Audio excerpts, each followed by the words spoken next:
utakuwa umeelewa vibaya, kwani Mwenyezi Mungu Subhanahu wa Ta'ala aliwahi kuizungumzia mali, akasema innama amwalukum wa auladukum fitna, mali zenu na watoto wenu ni fitna. Na kuna watu huwa wanauana kwa sababu ya mali. Hata al-Imamu Ash-Shafi'i siku moja aliwahi kusema, walastu ara as-sa'ada jam'a mali walakin at-taqiya huwa as-sa'id. Sioni mafanikio hasa kukusanya mali, bali mafanikio ya kweli yako kwenye kumcha Allah Subhanahu wa Ta'ala. Kwa hiyo wenye mtazamo wa kukusanya mali, unawezekana kwa upande mmoja ukawa uko sahihi, lakini kwa upande mwingine hayo siyo mafanikio. Tuko baadhi yetu tunaona mafanikio ni mtu kupata cheo, sulta, na hii iliwahi kumtokea Firaun alayhi la'na. Yeye alidhani kupata cheo ni mafanikio kwake, na ndio maana ilifika hatua alisema baada ya fahashara fanada faqala ana rabbukumul a'la. Alidai cheo mpaka ikafika hatua akajiita yeye ni Mungu mkubwa.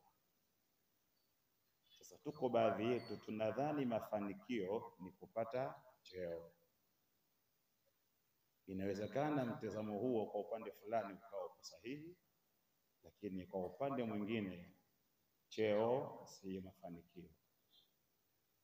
Lakini pia tuko baadhi yetu tunadhani mafanikio ni kupata watoto.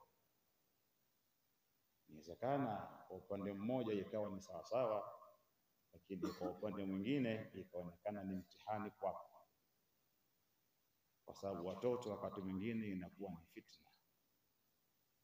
Mafanikio kila mmoja anayo tafsiri yake, tutosheke na hapo. Mafanikio ya kweli ndugu zangu yapo kwenye hali kama hii ambayo leo tunayo. Tumekusanyana hapa, lengo kubwa ni kumwomba Allah Subhanahu wa Ta'ala sisi na wazee wetu watusamehe dhambi zetu. Mafanikio yako hapa.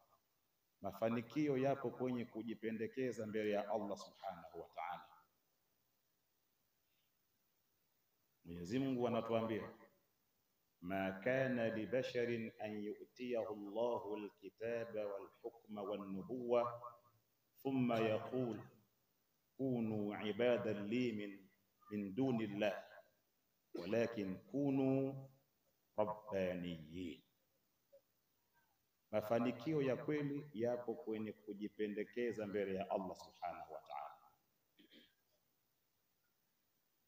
Tukiwa na hali kama hiyo ya kujipendekeza mbele ya Allah, tutafanikiwa. Fa amma alladhina su'idu fa fil jannati khalidina fiha, waliofanikiwa wako peponi. Kwa hivyo kwa haya ambayo tunaoyafanya ya kukaa vikazi kama hivi kwa ajili ya kumwomba Allah Subhanahu wa Ta'ala atusamehe sisi na wazazi wetu, ni katika mambo ambayo yanayotakiwa sana na ndio mafanikio yenyewe.